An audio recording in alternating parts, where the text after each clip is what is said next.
Happy New Year po sa bawat isa. A blessed January 1st of 2026. Ayan, mapagpalang umaga po ulit sa atin, no?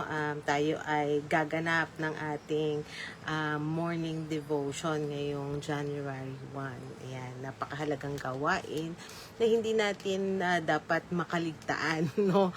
So, dito sa oras ko, it's already 12 o'clock, no? Kasi mga late na gumising, and I'm sure, no, bawat isa sa inyo ay late na rin nagising. Ayan, pero gayon pa man, tayo ay so blessed, no, to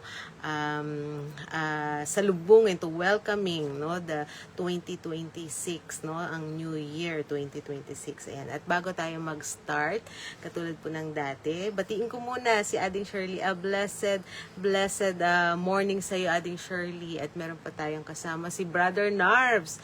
A blessed morning sa iyo, Brother Narves. Sino pa yung isa? Hindi ko nakikita. Ayan, at yung mga hindi ko nakikita, blessed morning sa inyo. Later, makikita ko din. At sa ating pagpapatuloy, no, ng gawain sa umagang ito, tayo muna ay yumuko at manalangin.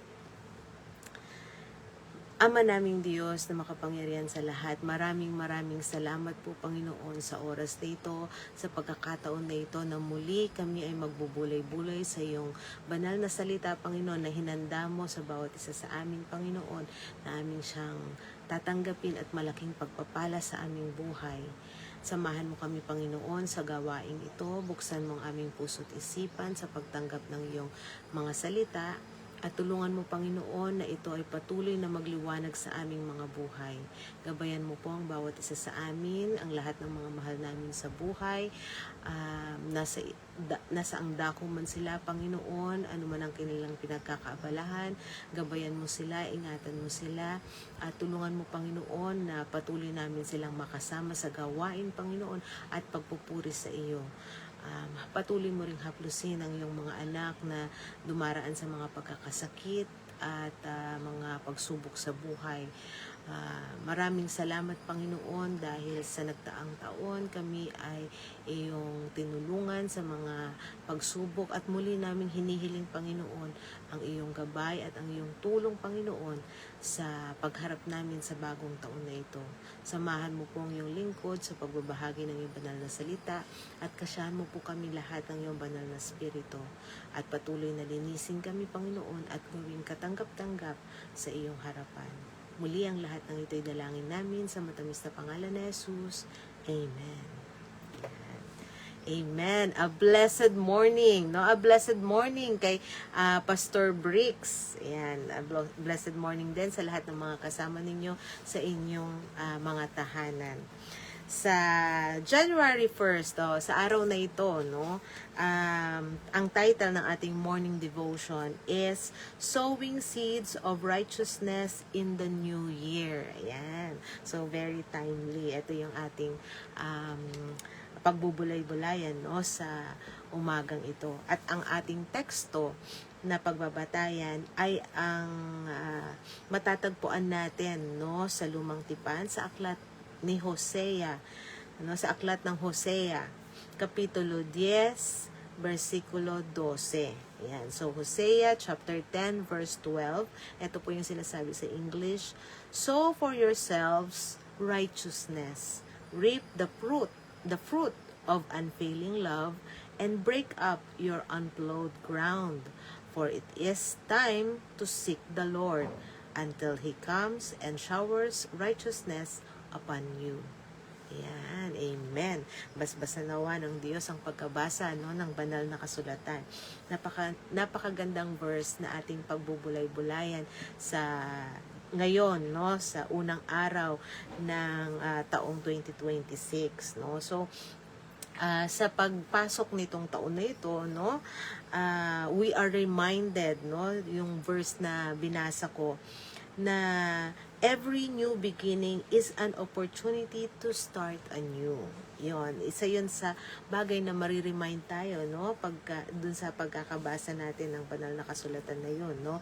So today, let's reflect on our spiritual walk and ask ourselves, what kind of seeds are we sowing in our lives? Ayan. So, napakagandang tanong, no, sa bawat isa sa atin sa umagang ito sa ating morning devotion. Ano ang nais kong itanim, no, sa aking buhay, o ano ang nais kong ipunla, no, na siyang pwedeng mag-grow, no? Anong pwede natin itanim sa ating puso, sa ating isip, sa ating buhay, na siyang pwede natin alagaan, pwedeng mag-grow, no, sa ating buhay espiritual, sa ating buhay Kristiyano. Napakagandang metaphor itong pagtatanim. Ayan. Alam nyo ba, sa mga nagtatanim, merong mga panapanahon yan, no? At ngayon, no, itong January, it's a good year para magtanim ang bawat isa sa atin sa umpisa ng taon, no? Kasi parang nakaugalian na ng lahat na pagdating ng January, nare-reset lahat. So lahat tayo merong pagkakataon, we are encouraged, no, na umpisahan natin yung mga pagpaplano, umpisahan natin yung mga gawain. Alam mo yung yung mga ibang kumpanya, naalala ko nung nagtatrabaho ako noon, no, sa Papercon. Bago pumasok ang taon, may mga gumagawa na kami ng mga mga plans. Ayan. Tapos pagdating ng January, pinaprepare na namin yung presentation, at February pinapresent na yan for implementation na yon. Ibig sabihin yung mga boss ko, ganyan. So every year ganun kami. Ganun ang ginagawa namin. And sa kumpanya, no, nakita ko sa kumpanyang pinagtrabahuan ko, which nasa na ba sila, 66 years na sila yata, 66 years. Wow, no? So sa tagal na yon, no, nag-work, no, sa kanila yung ganun na every year meron silang pinaplano, no, meron silang ini-implement.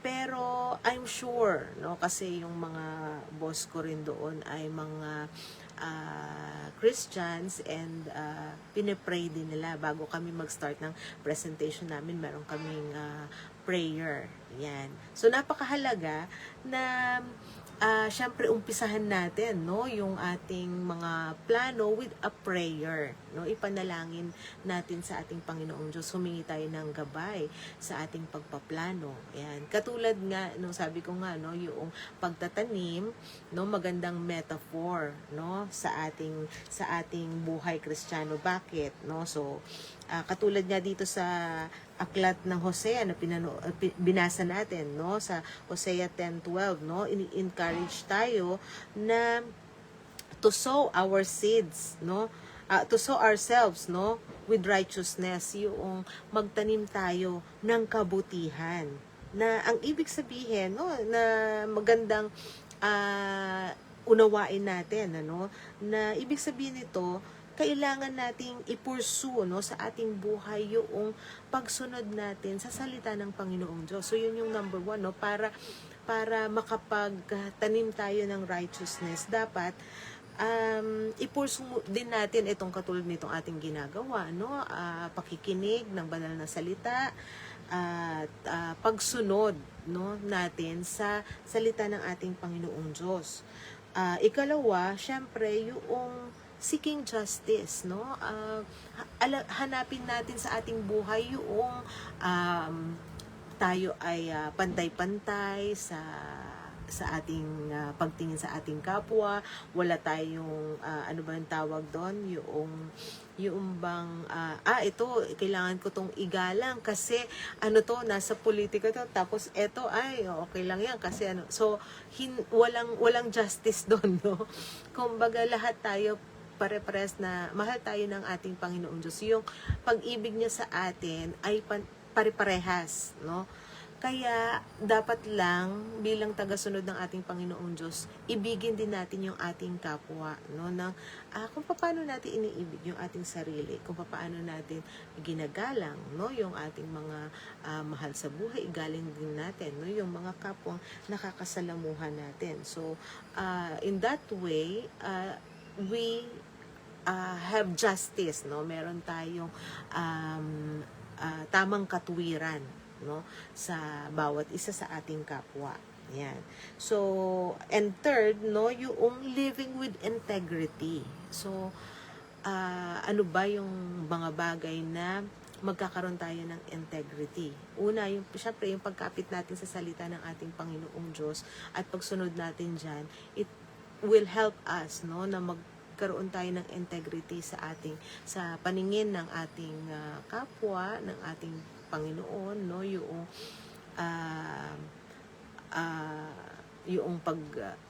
paggalang, no, paggalang na binibigay natin sa ating kapwa at pag-ibig, no. Syempre minsan hindi mo naman basta maigagalang din yung kapwa nang hindi mo siya iniibig, at lalo't higit hindi mo maigagalang yung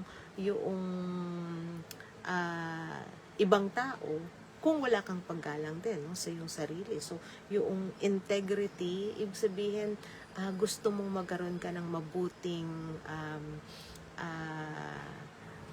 magkaroon ng mabuting pagtingin ang tao sa iyo, makilala ka bilang Kristiyano, bilang tagasunod ng ating Panginoong Diyos, no? So, lahat yan makakamit natin while we are pursuing righteousness, no? Habang pinupursu natin yung righteousness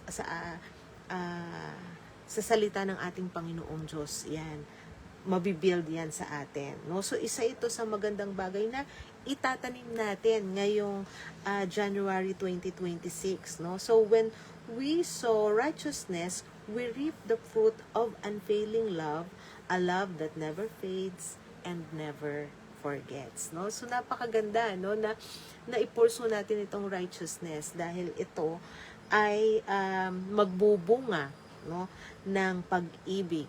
Yan, no, ang pag-ibig na hindi nagmamaliw, hindi nakakalimot. Yan, so napakaganda. And syempre, no, yung part doon sa, yun nga, yung metaphor na pagtatanim, ano, merong binanggit doon na break up your unplowed ground. Yan, di ba, pag nagtatanim ka, bago ka magtanim, bubungkalin mo muna yung lupa. So, sa ating buhay, ito ay metaphor, no, ng pa-prepare natin ng ating puso, no, for God's work. Ayan. So, ihanda natin yung ating puso para ang Panginoong Diyos ay kumilos, no, dito sa ating puso. So, ang way dyan is to parang nagtatanim nga, no, bubungkalin mo, di ba? Pagka nagtatanim ka, binubungkal mo, tinatanggal mo yung mga bato-bato na nakalagay dyan, kasi syempre yung ugat hindi deepen dun sa lupa. So, pag binungkal mo yung lupa, ginaganyan mo yung lupa, tatanggalin mo yung mga bato, at yung bato, no, pwede nating maisip yan na sa ating puso, it's a sin, no? Yung mga maliliit na kasalanan na nagagawa natin, or mga lies, no, mga maliliit na kasinungalingan na nababanggit natin, no. Iyan ang magandang tanggalin natin sa ating puso para maitanim natin ng tama yung righteousness, no, para maitanim ng Panginoon yung righteousness sa ating puso, no, para ito ay mag-grow. And yung weeds o yung kumbaga sa is yung mga sagabal sa ating buhay, ito ay doubt, no, isa sa mga sagabal, no, sa ating paglago bilang Kristiyano is yung doubt. Pagka meron tayong doubt sa ating pananampalataya, sa ating sarili, at lalo't higit sa Panginoon, no? So, kailangan ito'y gamutin natin ng pananampalataya. patuloy nating pagtibayin, no? Yung ating pananampalataya sa ating Panginoong Diyos na lahat ng mga plano, balakin natin sa buhay, no, ay siya ang magbibigay katuparan nito. Pero pinakamaganda, hilingin natin na nawa ang mga plano at balakin natin sa buhay ay naaayon sa plano niya sa buhay natin. Kasi mas maganda yung plan ni Lord para sa atin. And if we know na mas maganda yung plan ni Lord para sa atin, lahat ng mga doubts natatanggal, no? So parang yan, yung doubts na yan yung mga weeds o mga sagabal o mga damo-damo, no? Na pwedeng hindi magpalago sa atin. Kaya kailangan matanggal yan. And, syempre, yung hard soil. Naalala ko, pag nagtatanim talaga ako, ginaganon-ganon ko pa yung mga lupa para maging buhaghag siya kasi yung halaman, ay yung ugat, gusto niya buhaghag yung lupa para talagang makasiksik siya doon sa pinakailalim. So, yun ay magandang metaphor, no, sa atin yung mga hard soil na yan is yun nga, no, yung unbelief natin, no, yung mga unbelief that can choke out God's word. Yung bang habang binabasa natin yung salita ng ating Panginoong Diyos, minsan nawawala yung ating pananampalataya pagka iniisip natin na kaya gawin ng Panginoong Diyos ito sa buhay ko. Yung mga ganun, ano? So, it chokes out God's word. Kaya, nawawala, ano? Yung salita ng Panginoon dito. Ibig sabihin, itanim talaga natin. Yung salita ng Panginoong Diyos sa puso natin, ito ay panghawakan natin. Ito ay ating paniwalaan. At yung pananampalataya natin ay gawin nating matibay. So, napakagandang reminder sa atin sa first day of this year 2026. So as we seek the Lord, He will come and shower righteousness upon us. So patuloy nating hanapin ang ating Panginoong Diyos sa ating buhay, sa ating puso araw-araw at hilingin natin ang Kanyang gabay, ang Kanyang biyaya, no, araw-araw sa ating buhay. Muli, a blessed Thursday morning, no, sa bawat isa. At bago tayo magtapos sa ating morning devotion, tayo muna ay umuko at manalangin. Ama naming Diyos na makapangyarihan sa lahat, maraming salamat po sa iyong mga salita na aming natanggap sa umagang ito. Maraming salamat sa New Year na ito. Maraming salamat, Panginoon, sa napakadami mong pagpapala sa amin. Ama, patuloy mo pong i-prepare ang aming puso, ang aming isip, Panginoon, upang ang iyong mga salita ay siyang kumilos sa aming buhay. Tanggalin mo ang anumang karumihan sa aming puso, tanggalin mo ang anumang doubt sa aming puso at isipan, tanggalin mo ang anumang mga bagay, Panginoon, na pwedeng maging hadlang para ang iyong mga salita ay lumago sa aming buhay. Tulungan mo kami, Panginoon, na maging mabunga sa aming buhay Kristiyano, Panginoon, sa taong ito at sa mga susunod pang taon, at patuloy po nawa na ma-reflect namin ang iyong kabutihan, ang iyong pag-ibig sa lahat ng tao na nakakasalamuhan namin. At muli, Ama, lagi mo po kaming gawing karapat-dapat sa napakadami mo pong biyaya at pagpapala sa amin. At ang lahat ng ito'y dalangin namin sa matamis na pangalan ni Jesus. Amen. A blessed morning. Blessed day pala, hindi na morning na.